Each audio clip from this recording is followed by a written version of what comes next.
Hola a todos y a todas, muy buenas tardes y muy buenas noches y muy buenos días. Sean bienvenidos a Cés y Juan, canal oficial YouTube. Hoy vamos a abordar diversos temas, entre ellos el nuevo orden mundial, el sionismo, la masonería, la globalización, el terrorismo yihadismo de Wahhabita, y vamos a abordar también en una segunda parte Hasta nunca Juan Carlos. Para ello tenemos a Manuel Galeana Ros, experto en geopolítica, también en temas de la masonería y el sionismo. Es además autor de 11 libros y el último libro que ha sacado es Colapso Financiero Mundial, y el próximo que está por llegar es Disidente del Sistema. Para ello, en primer lugar, damos la bienvenida a Manuel Pitars, colaborador habitual en Cés y Juan. ¿Cómo estamos, Manuel? Bienvenido. Hola, buenas tardes, Juan. Hola, buenas tardes, Manuel Galeana. Es un placer tenerte aquí con nosotros para que la gente pueda saber un poquito más de cómo se está moviendo el mundo y cómo tenemos este mundo tan revuelto y a ver qué coño va a pasar con él. Muchísimas gracias a los dos. Yo intentaré contestar lo mejor posible. Yo no soy un escritor al uso. He publicado 11 libros y viene ahora el 12 en los últimos 8 años, pero antes de eso he tenido una amplia experiencia de cerca de 40 años, internacional, ejecutiva y como pequeño empresario. Para daros una idea, pues a la edad de 30 años yo ya había estado en 50 países de este mundo, para que os deis y los espectadores una idea, digamos, de cómo la experiencia, el conocer países, culturas y lenguas diferentes te puede dar por lo menos la base que me ha dado después para investigar para la escritura de los libros que tengo publicados, ¿no? Pues muy interesante. La primera pregunta que te voy a realizar, Manuel Galeana Ros, es acerca del nuevo orden mundial. ¿Qué nos podrías decir acerca de ello y cómo funcionan este tipo de grupos que están en el llamado nuevo orden mundial, como se le conoce hasta el día de hoy? Bueno, el nuevo orden mundial es una acepción que empezó a ser usada allá por el año 90-91 ya por Bush padre. Después siguió usándolo mucho Brown en Inglaterra, primeros ministros de otros países del mundo, como Canadá y otros muchos, porque se consideraba que era el fin de la historia. Es decir, había caído la Unión Soviética, comenzaba un nuevo orden unipolar, donde Estados Unidos era el músculo, el policía y el gendarme del mundo, y que además eso es lo que yo digo, lo que puedes leer en la mayor parte de las páginas de internet, y yo estoy hasta cierto punto de acuerdo con ello, es que ese nuevo orden mundial lo que pretende es, por una parte, un único gobierno mundial, una única moneda mundial y una única religión mundial nueva y sincrética, después de haber destruido previamente a todas las religiones actuales existentes. Como respuesta básica inicial, ¿no? Exacto, en ese plano estamos de acuerdo, pero por ejemplo mucha gente ha llegado a replantear la idea que ese orden, o nuevo orden mundial, como lo han llamado desde la década de los 90, no han conseguido varios de sus objetivos, como el microchip, el tema de hacer una ley marcial para toda la población a nivel mundial y sobre todo poner una sola moneda para todo el mundo, como has dicho. Esos 3 puntos, ante ello, ¿qué nos podrías decir para la audiencia de Cés y Juan? Pues yo lo que os podría decir es que el sionismo mundial, que obviamente domina de facto el mundo y todas sus grandes instituciones, tiene unos planes, los ha tenido ya al menos los últimos 300 años de la historia del mundo, todo se ha ido cumpliendo con una precisión casi milimétrica, pero en los últimos años algunas cosas le están fallando, otras se están retrasando. Por ejemplo, yo me acuerdo de que en el año 2003 entrevistan al general Wesley Clark del Pentágono, teniente general del Pentágono, un subordinado suyo, general de una estrella en vez de tres, y le dice, bueno, pero dice que aquí estamos locos, que tenemos unos planes, que es que vamos a invadir Sudán, y vamos a invadir Irak, y vamos a invadir Afganistán, y Libia, y Siria, e Irán, y todo esto en el año 2003, ¿no? Y dice este hombre, pero bueno, ¿y esto de dónde viene esta noticia? Bueno, los jefes de Estado Mayor están planeando ya con ello, y hay una hoja de ruta, y esto estará cumplido antes del año 2010, porque era 2003. Sin embargo, estamos en 2016 y solamente han cumplido una parte importante, sí, de esa agenda. Es decir, han destrozado un país, ha hecho inviable un país como Libia, Afganistán igualmente, o Irak. En Siria actualmente se están todavía batiendo el cobre. No le ha llegado el turno a Irán. Somalia sí, en Somalia sí lo hicieron, y en Sudán, sobre todo. Es decir, que están teniendo retrasos. ¿Por qué? Porque quizá con una parte de la población está elevando su nivel de conciencia, y mucha gente quizá, incluso de altos niveles de ejecución, militares incluso, pues no están haciendo exactamente todo aquello que les ordenan, porque encuentran que algunas de las órdenes de masacrar a la gente por millares y millares son órdenes aberrantes que no cumplen. Muchas veces no cumplen o intentan no cumplir si les queda un asomo de rostro humano, ¿no? Exacto, pues Manuel Pitars, ahora te doy el turno de la palabra. Gracias, Manuel Galeana, por tu amabilidad. Gracias. Bueno, yo te preguntaría sobre el yihadismo wahhabita, que es tanto que hoy estamos hablando de los terroristas, estos de todos los atentados que tenemos en Europa, y que la gente tan asustada está. Que nos contaras un poquito para que la gente supiera. Bueno, este libro mío lo publiqué un mes y medio antes del ataque a Charlie Hebdo en Francia. Está basado, el 50% es una traducción que he hecho de un libro francés de un amigo mío, al que he conocido en conferencias internacionales en Teherán. El otro 50% son artículos actualizando la situación de toda aquella zona del Oriente Medio. Pero básicamente lo que quiero es expresar qué es el yihadismo y qué es el wahabismo. La yihad para el Islam tiene dos acepciones. La gran yihad, que es el esfuerzo íntimo, personal de cada musulmán por no adaptarse a los valores alocados del mundo actual. Esa sería la gran yihad, la personal. Y la pequeña yihad, que es la lucha contra el infiel, la matanza del infiel, o lo que llaman la sexta orden oculta que tendría el Islam, ¿no? Bueno, y esto viene, obviamente, esto no es el Islam normal, esto no es el Islam tradicional, sin hacer yo ningún apologismo del Islam en absoluto aquí. Pero el Islam cierra su exégesis con 4 escuelas de jurisprudencia, hacia el siglo XI. Una de ellas es la escuela hanbalita. De la escuela hanbalita, a la escuela hanbalita pertenece el señor Abdel Wahab y su padre anteriormente, que estudian para imanes religiosos. Y bueno, pues este hombre, Abdel Wahab, era un hombre que quiere retrotraer el Islam al inicio, a un purismo que ni siquiera existía al principio, en el año 600 y pico, ¿no?, cuando Mahoma funda esta religión. Y quiere hacer una religión nueva, oscurantista, literalista. Y hay cosas muy interesantes que menciono en el libro, Yihadismo Wahhabita, que está a la venta en la casa del libro, como todos mis libros. Y es que este hombre, pues, tenía una ascendencia. Su bisabuelo era un judío turco que fue expulsado de Turquía y de Damasco por hechicería y brujería, arte que es practicada por la cábala oscura judía incluso hoy día, no solamente entonces, ¿no? Y este hombre, pues, traba matrimonio con una mujer de la casa de los Saud, y la casa de Wahhabismo y Saud se unen en 1744, de manera que los Saud son no solamente una potencia regional militar, sino que es también un imán religioso, un mandatario religioso. los descendientes, como digo, de ese matrimonio llegando hasta la actualidad. Hay que saber que el wahabismo, como ideología, que es una ideología o filosofía y que pretende ser una religión, es de facto la religión de Arabia Saudita, de Qatar, de muchos de los Emiratos del Golfo Pérsico.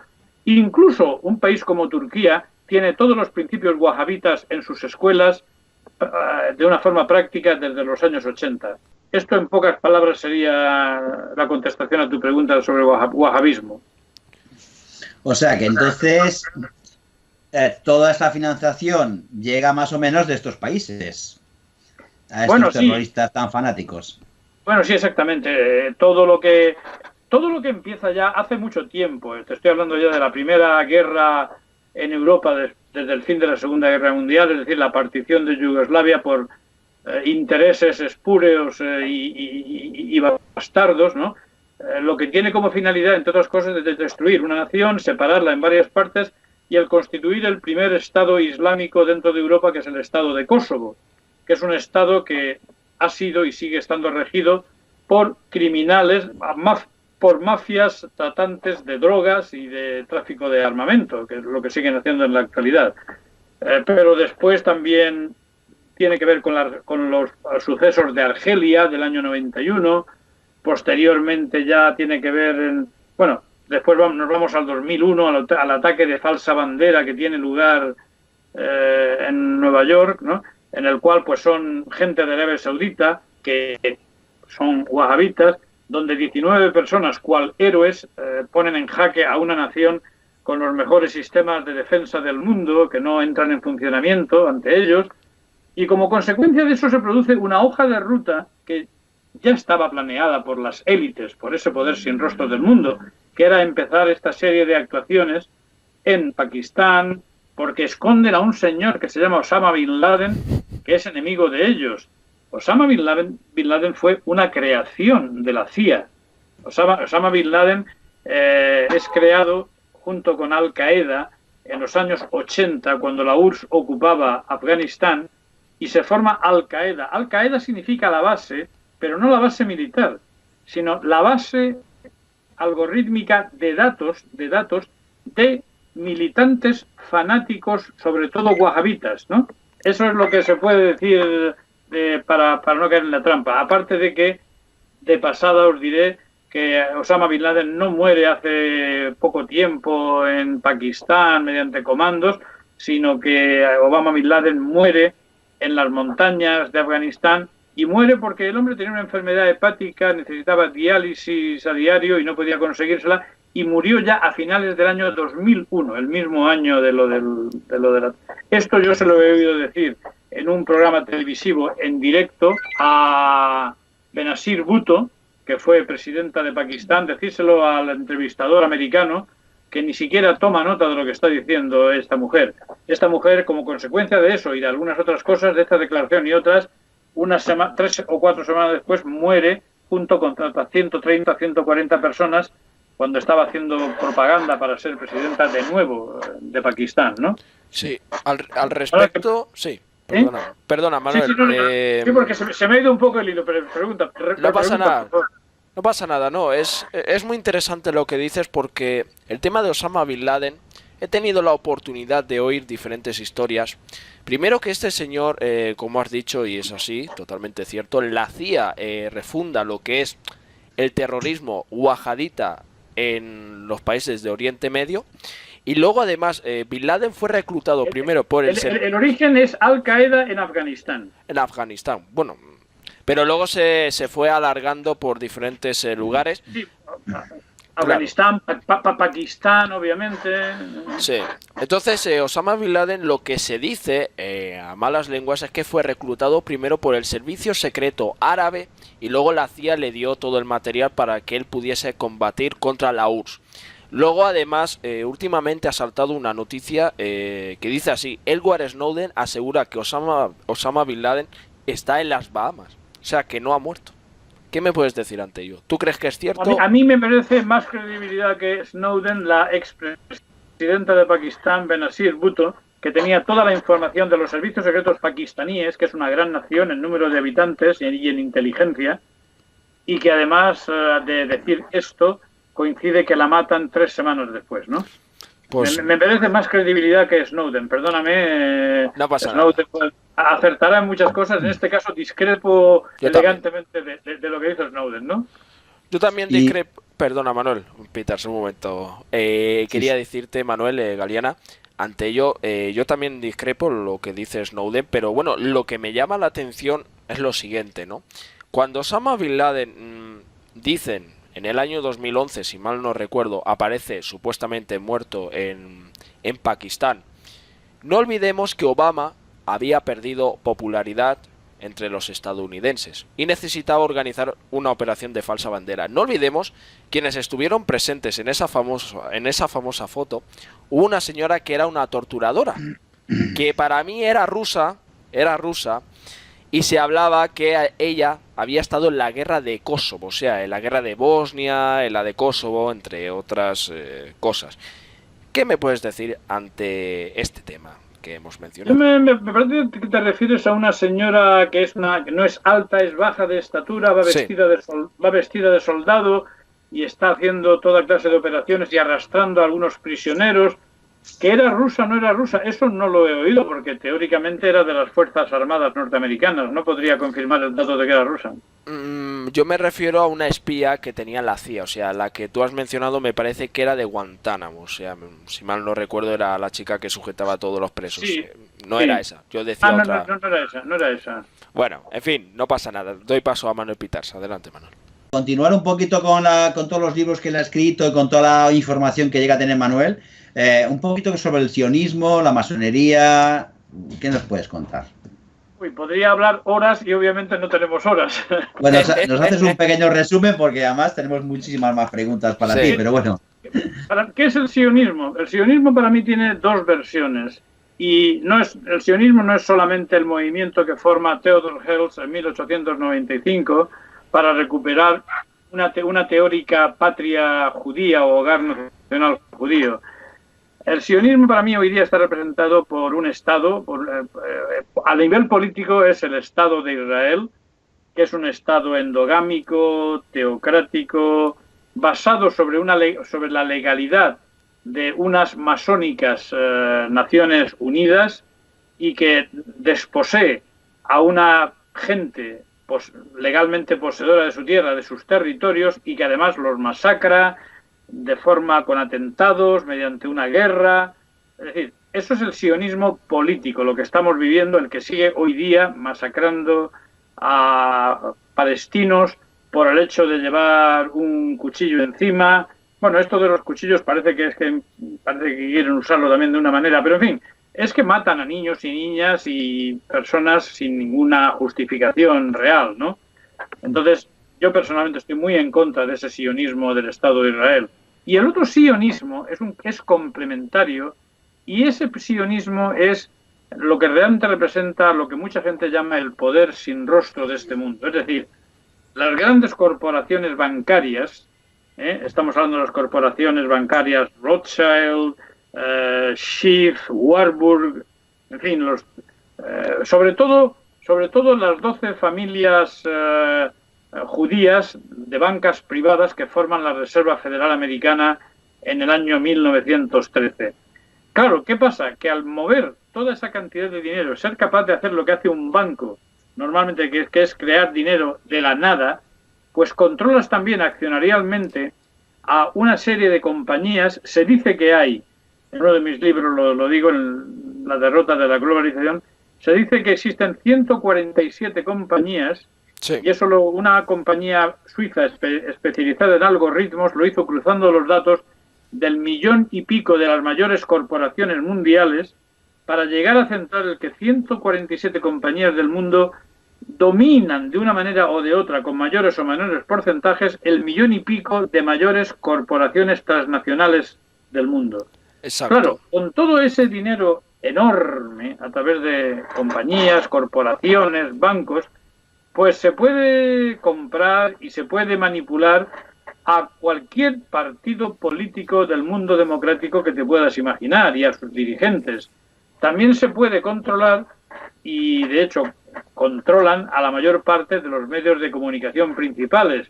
No solamente a ellos, sino también a las agencias de noticias, que son las que fijan las directrices de los grandes medios de comunicación. Son 6 o 7, todas de ellas pertenecen a bancos sionistas de toda la vida.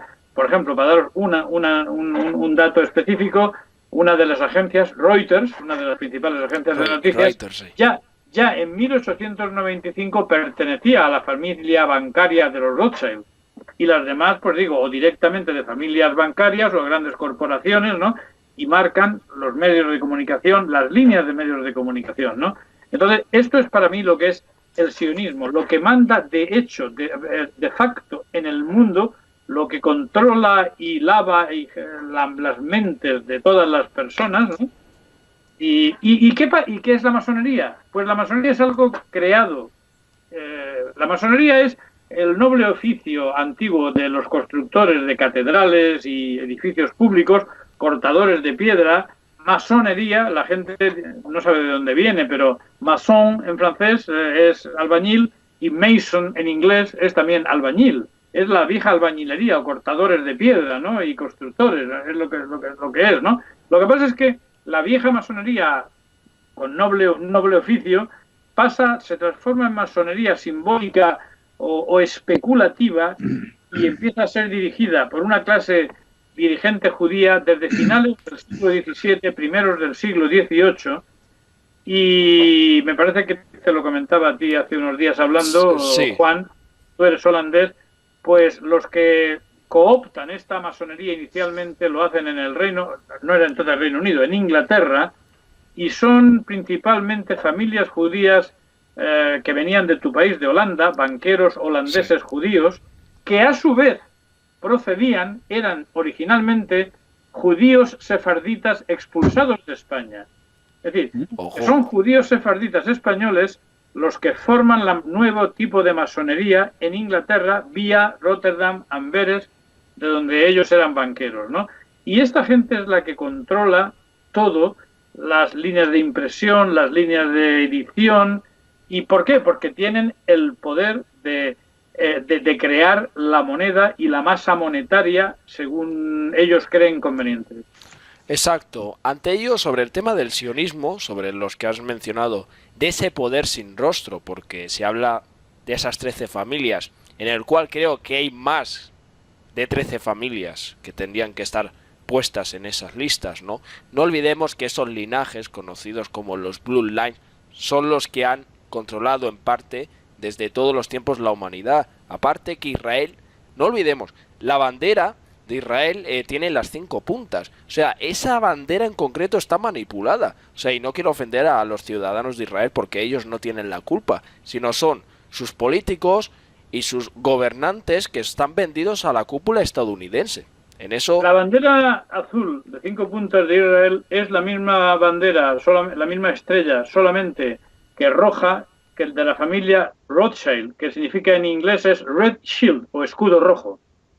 Sí, Rothschild casaría mafia, es el término que se le aplica a esta familia. De la mafia Házara o Cázara, del antiguo reino de Cazaria, de donde vienen los judíos askenazis, que no tienen nada que ver con los antiguos judíos que vivían en la Palestina antigua, y de los que hoy día los semitas representan aproximadamente un 16%, otras etnias un 4%, y el 80% serían estos judíos conversos, ¿verdad? Pero no raciales ni étnicos, que eran los cázares, ¿no?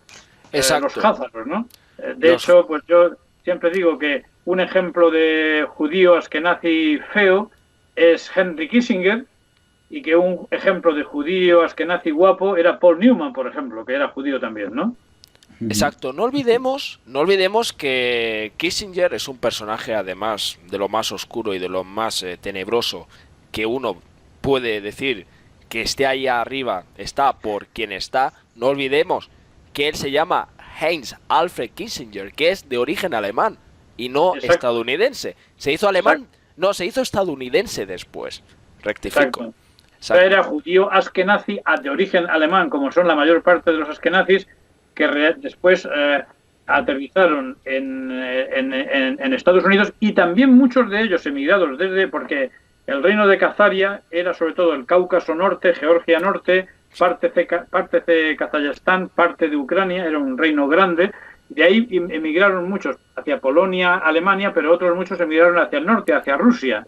Luego muchos de la emigración de los años 10 y años 20 del siglo pasado, en cantidades de hasta 1 millón y pico, 2 millones de judíos rusos que fueron a Estados Unidos, eran también judíos askenazis de aquella. Y no olvidemos de que la gente está en un equívoco, cree que la primera comunidad judía del mundo es Israel, que son principalmente judíos askenazis, cuyos ascendientes nunca estuvieron en aquellas tierras, pero que la mayor comunidad de judíos del mundo está en Estados Unidos, porque son casi un 3% de los 325 millones de americanos. Entre 9 y 10 millones de judíos viven en Estados Unidos, que es la mayor comunidad judía del mundo. Exacto, no olvidemos que está ese famoso barrio de Bedford, en Nueva York, Bedford creo se pronuncia, y luego están los rabinos, que son los normales, tienen su comunidad, van a sus misas, y son incluso gente que han salido a manifestarse en contra de lo que está pasando en Israel sobre las acciones que están haciendo contra el Estado palestino, ¿no? Serían los que denominamos judíos ortodoxos, eso, que se dicen antisionistas, sí. Exacto, pues estos antisionistas han salido a la calle y han dicho, señores, ya está bien, porque creo que aquí hay muchos que se les está yendo de las manos el asunto.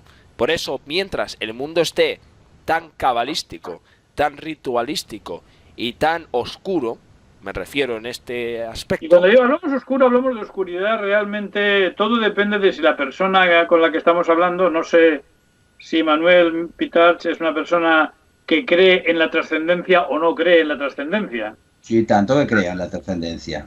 Bien, quiero decir, porque eso aclara muchos malentendidos iniciales a la hora de hablar. Después se puede estar de acuerdo sobre por dónde va la idea trascendente de cada uno, pero si se cree en la trascendencia no es lo mismo que si se habla con una persona que dice, pues no, mira, yo por las razones que sea soy agnóstico o incluso soy directamente ateo. Entonces con esa persona debes de hablar de otra manera, ¿no? Entonces es que no solamente es oscuro, es que es realmente diabólico y satánico, porque los judíos actuales, muchos rabinos, altos rabinos, siguen practicando magia negra, cábala oscura, aprendida, ya sea en esa teórica estancia en Egipto, que no tiene mucha base, pero sí en la estancia que tuvieron de unos más de 50 o 60 años en Babilonia, con Nabucodonosor, ¿verdad? Y donde aprendieron muchas artes mágicas y negras, sobre todo de la adoración de sus 4 dioses, Baal, Marduk, Moloch y Mammón, que eran dioses que exigían todos sacrificios humanos, ¿no? Sí, eso es verdad. Además, me refiero en el sentido de verdad que los de la cábala oscura, que son muy peligrosos, son los que realizan este tipo de rituales para seguir con ese poder del control hacia la sociedad, porque muchos de estos rituales se les llaman asesinato ritual judío. Hay un libro muy antiguo que tengo en PDF en el cual te detallan con todo el lujo de detalles todo lo que se hace y cómo lo hacen, ¿no? Tristemente me da pena que mucha gente muera, o sea, es una lástima. Es que esos rituales tienen una doble versión y una doble visión. Una de ellas es la crueldad, digamos, el vertimiento de sangre de inocentes, muchas veces, la mayor parte, pues niños, ¿verdad? Y que es una abominación en sí mismo, porque se lo están ofreciendo a otros, a ellos dicen de dioses, pero realmente saben que no son dioses, saben que son entidades de otras dimensiones que pretendidamente pueden ayudarles en su manipulación. ¿Y en qué beneficia a esas entidades de otras dimensiones que no son de esta la muerte o la sangre o la efusión de sangre o que beban la sangre? A ellos les da absolutamente lo mismo. Lo que beneficia a esas entidades de otra dimensión es el pánico psicológico, el horror que siente el sacrificado y esa energía psíquica, ¿no? que absorbe esas naturalezas, esas entidades de otras dimensiones, ¿no? Sí, totalmente de acuerdo. Lo has detallado con todo el lujo de detalles. Además, es que es así, tal como lo he explicado, lo expliqué en un programa anteriormente cómo realizaban ese ritual, y es así, absorben el arma de esa persona, el alma de esa persona, y a cambio lo dan a esas entidades que se aparecen ahí. Yo no creo tanto, Juan, perdóname, en que absorban el alma de la persona, porque el alma es libre, el cuerpo, el alma es libre. Lo que sí absorben es la energía, digamos, negativa que está percibiendo la entidad biológica por un lado y la entidad espiritual al sufrir ese daño mediante el sacrificio. Esa emanación energética, psíquica y espiritual es la que absorbe, no el alma. El alma es libre, el alma no puede pasar a otra dimensión, es libre, y lo que va es a reunirse con su creador, independientemente de la idea que tengamos o no de quién es su creador, ¿no? Hasta ahí bien. Entonces, totalmente de acuerdo contigo, Manuel. Yo también, la verdad es que sí. Lo que sí quería decir antes de pasar a otro tema, que por ejemplo el rito o el ritual que se le aplica a estas determinadas personas ya las vienen de selección ya meses antes, porque ellos buscan siempre el perfil que esa genética del ADN les corresponda para intentar absorber esa energía que ha dicho aquí Manuel Galiana, que es totalmente cierto, ¿no? Bueno, pues Manuel Pitats, ¿tienes alguna pregunta al respecto o pasamos al tema principal? Bueno, tendría 1000 preguntas que hacer con Manuel, pero creo que yo espero que tendremos oportunidad de poder hacerlas con más calma en otros programas. Yo también sí. Yo espero que también, pero vamos a seguir un poco con la línea de que llevábamos. ¿Cómo nos podría decir, Manuel, un poquito sobre el colapso financiero, más que económico, mundial, y sus orígenes por los lobbies sionistas, tanto aquí en Europa como en Estados Unidos? Bueno, los lobbies sionistas, porque como digo, en mi libro hago una selección de artículos publicados que demuestran cómo en Francia, cómo en Inglaterra, cómo en Alemania, cómo en Estados Unidos actúan los lobbies sionistas, siempre a favor, buscando leyes a favor del Estado de Israel últimamente, y cómo financian de una forma fuerte a los parlamentarios y a los políticos de los países europeos para que hagan esas leyes en su favor, ¿no? Eso aparte del dominio financiero que tienen. Lo que pasa es que ahí, igual que decía antes Juan, dice, mucha gente dice, lo que pasa está pasando porque lo quieren los oscuros de este mundo y los dueños del dinero. Yo digo, sí, pero igual que los acontecimientos que decíamos antes, que se les están escapando de las manos, que están causando retrasos en sus planes, también creo que aquí no les va a salir bien la jugada. Ellos lo están haciendo todo con la finalidad de acabar con la clase media, de generar una nueva clase de esclavos que ya en España ni siquiera son mileuristas, sino que ganan 800, 700, 600 euros, que sean los ricos son más ricos, lo sabemos perfectamente. En un país como el nuestro, en España, en 2013 habían unos 350.000 personas millonarios en euros y el año siguiente, 2014, ya eran 425.000. Es decir, en la peor de las épocas, cuando más se va endeudando el país a nivel general, pública y privadamente, cuanto más gente pobre hay, cuanto más gente desempleada, más aumenta el número de millonarios, ¿no? ¿Es esto algo buscado o es esto algo que se les ha ido de las manos en sus concepciones financieras y de política monetaria? Porque yo estoy convencido de que les va a salir mal. En un principio vamos a ir a un colapso financiero mundial que no tiene nada que ver ni con el 2008 ni con el 1929 del siglo pasado, la Gran Depresión, que va a ser bastante peor, porque hay un número grandísimo de burbujas pendientes de explotar. Ahora mismo sería, solamente por enumerarlas, estaríamos hablando de los mercados de valores o mercados bursátiles que están superinflados, estaríamos hablando de la deuda soberana de muchos países altamente industrializados cuyas deudas públicas ya son impagables. Estamos hablando de palabras que a algunos oyentes les pueden sonar como a palabrotas en inglés, como los junk bonds o los bonos basura, o los hedge funds, los apuestas de futuro, o los debt derivatives, los derivados, que también son apuestas de futuro.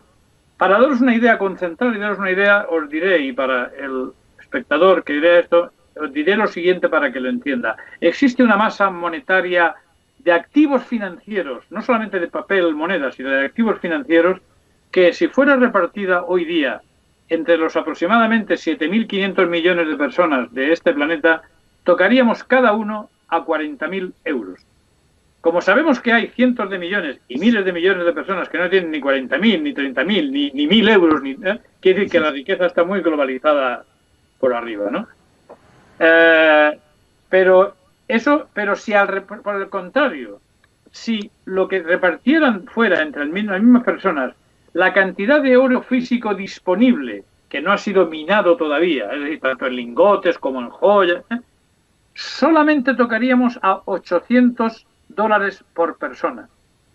Es decir, que existe desde que se desvinculó del patrón oro, ¿no? En su momento, ¿no? Nixon y tal, desde que se desvinculó del patrón oro, pues quiere decir que hay una desvinculación de un ratio de 1 a 50 entre la riqueza real que representaría el metal noble, el metal precioso de oro, y ¿verdad? Y las 50 veces más los $40.000, que serían los activos financieros especulativos, incluido el papel moneda.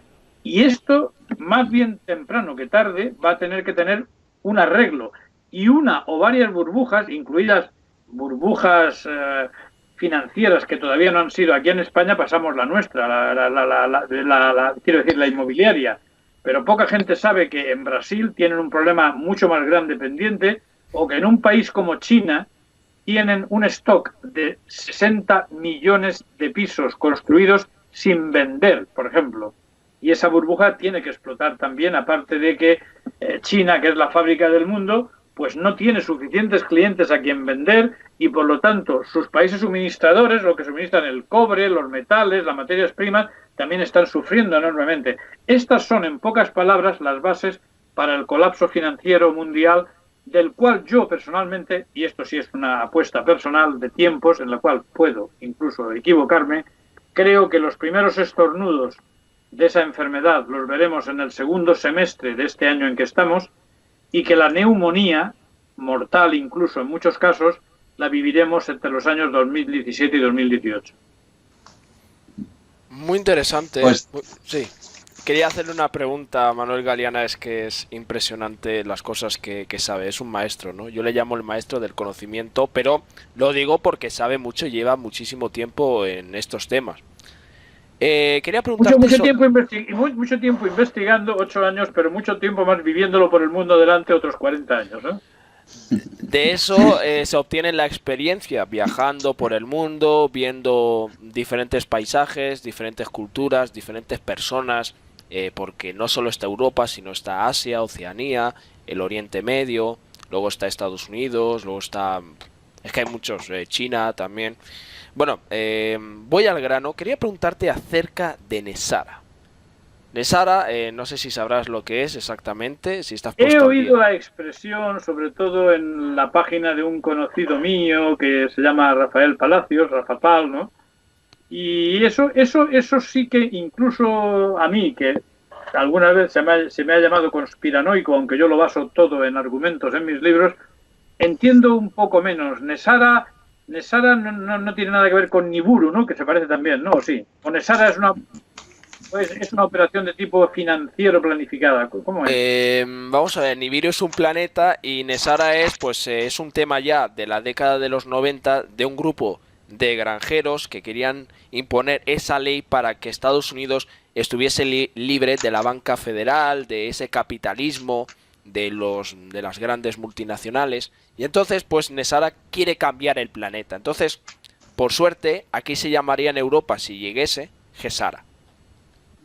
Pero ¿quiénes son los componentes de Nesara? ¿O quiénes apoyan o soportan a Nesara? Pues Nesara ahora lo están apoyando, vamos a ver, lo que según me han dicho a mí en fuentes confidenciales, es un grupo de personas, todo empezó por un grupo de granjeros y ahora es un grupo de movimientos, de activistas, ahora incluso han hablado de Paul Ryan, que lo han puesto de presidente, me parece, en el estado de Virginia, me parece que era, sobre el tema de Nesara. Y Nesara pues sería La base para destruir el dólar ya definitivamente y dejar el dólar fuera. O sea, sería eso, ¿sabes? Para que ¿Sabes nos lo que podamos... pasa? Que ahí tengo una pequeña discrepancia personal.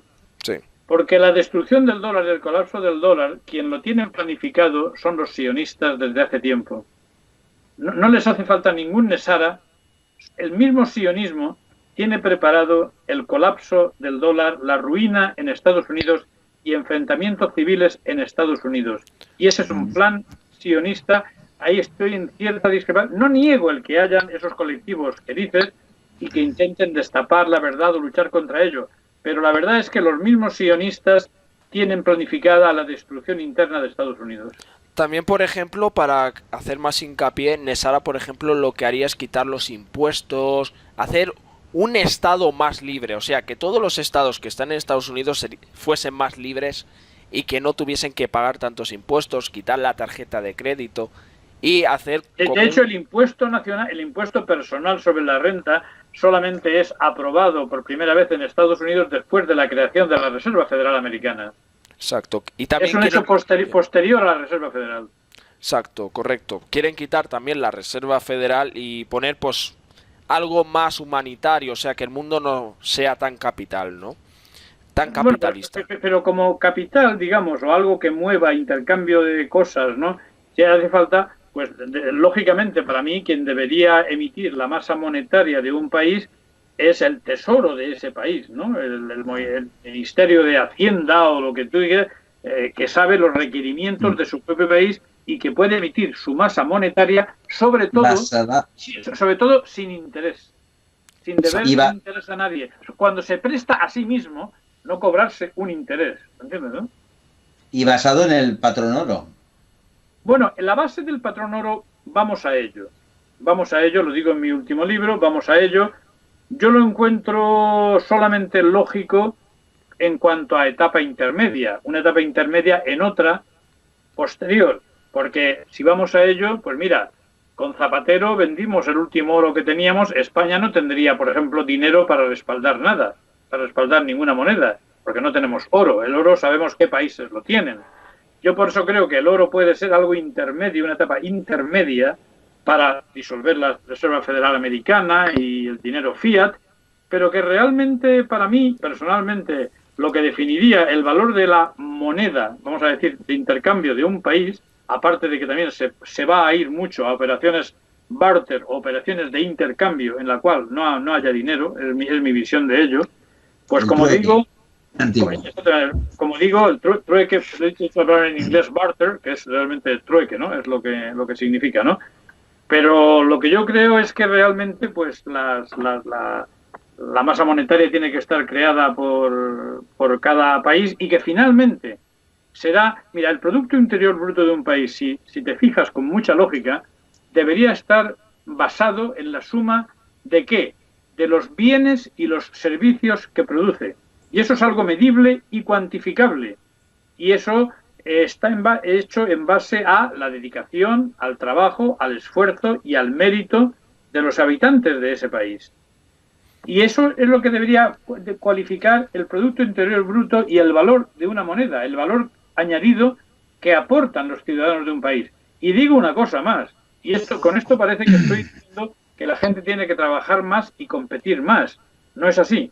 No. 20 años de mi vida profesional, hasta 2010, los he dedicado a la consultoría de mejoras de productividad. Si sé algo, aparte de temas militares, es de productividad. ¿De qué es la productividad?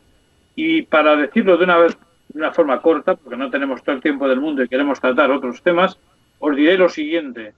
Mi experiencia durante 20 años en empresas españolas que han sido analizadas por equipos de la compañía de la cual yo era el vicepresidente, demuestra que si la gente trabajase de una forma ordenada, organizada, bien gerenciada, podría efectuar y producir los bienes o los servicios que produce en el 50% del tiempo en el cual permanece en su puesto de trabajo. Es decir, que el ser humano podría dedicar el 50% únicamente de su tiempo pero de manera ordenada, es decir, no ir al trabajo para jugar a los chinos o leer la prensa, sino hacer las cosas que tienes que hacer con un sistema de calidad total, de hacerlo bien a la primera, oiga, si son 4 horas, o al revés, voy a trabajar 2 días y medio a la semana, nada más. Pues igual es suficiente para producir lo que necesito producir y para obtener aquello que necesito para lo que realmente necesito gastar, que seguramente no necesito gastar tanto como me vende la publicidad por televisión, ¿no? Exacto. ¿Entiendes qué quiero decir? Producto Interior Bruto es lo que se fabrica o lo que se da como servicios, partiendo de una base de no competitividad, sino de colaboración, y partiendo de un conocimiento personal mío, después de haber asistido a los análisis detallados de cientos y cientos de empresas españolas, y es igual en el resto del mundo, de que trabajando bien y concentradamente el 50% del tiempo sacarías la misma producción en bienes o servicios que en las 8 horas mínimo que te hacen trabajar. Es así. Bien. Otra pregunta que te quiero hacer, dependiendo de eso, de ese colapso financiero, ¿tú crees que puede haber un jubileo a nivel mundial? ¿O debería de haber un jubileo? Yo es que creo, no es que creo que tuviera que haber, es que creo que por necesidad deberá de existir, pero esto será cuando realmente se haya elevado el nivel de conciencia de las personas, hayan cambiado incluso los sistemas políticos que actualmente dependen del sionismo, y que en este momento, pues lo que se le puede pedir a esta gente que ha emitido estas cantidades enormes de dinero ficticio de ordenador, apuntes de ordenador, pues mucha de esa gente, para mí personalmente, merecería ser juzgada. Claro. Juzgada y castigada. Y en un momento dado decir, bueno, es que mucha de la deuda que existe ha sido usada por políticos pues corruptos para perpetuarse en el poder. Incluso en la ley actual existe lo que se llama ley injusta, deuda injusta o deuda odiosa. Y son conceptos legales que, si se tirara de ellos por gobiernos adecuados, claro, no por ninguno de los gobiernos actuales, que todos dependen del sionismo y de la gran banca, ¿no? Pero si el sistema cambia, por eso yo no creo en cuando se habla de parchear el sistema, parches de mejora del sistema, no creo en ello. Yo creo que el sistema tiene que caer, tiene que sucumbir, tiene que surgir un sistema nuevo. Yo, por ejemplo, soy un admirador filosóficamente de un ruso que se llama Dugin, Alexander Dugin. Alexander Dugin es un físico, es un místico, es un filósofo y un místico también, y su movimiento de Eurasia apoya al presidente Putin, igual que mucha gente nacionalista lo apoya, ¿no? Y este hombre ha escrito un libro que se llama La Cuarta Teoría Política, que está traducido al español, se vende en España también, se puede buscar en internet, se encuentra. Y este hombre lo que dice es lo siguiente, dice, los fascismos fueron derrotados por las armas. El comunismo fue derrotado por la economía. Rige en este mundo, desgraciadamente, en la actualidad, el liberalismo, que es la fuente de todos los males y de las desigualdades que existen. Y yo lo que veo de un punto de vista filosófico es que debe existir una cuarta vía política que surja y que evolucione y que esté basada en los valores tradicionales y en la esencia espiritual del ser humano. Y lo deja ahí abierto. O sea, para que avancemos a partir de ahí, ¿no? Sí, exacto. Totalmente de acuerdo. Sí, Manuel, adelante, perdona, continúa. No, que digo que eso da para otra entrevista con mucha más profundidad y tocar el tema con más calidad. Como tenemos que seguir con esta entrevista en la segunda parte, yo pasaría a hablar de Juan Carlos, rey de España, y así luego dejamos esto un poco abierto para una segunda entrevista con Manuel, que será una segunda, una tercera y varias más, porque Manuel, lo que dices tú, es un pozo de conocimiento. Exacto.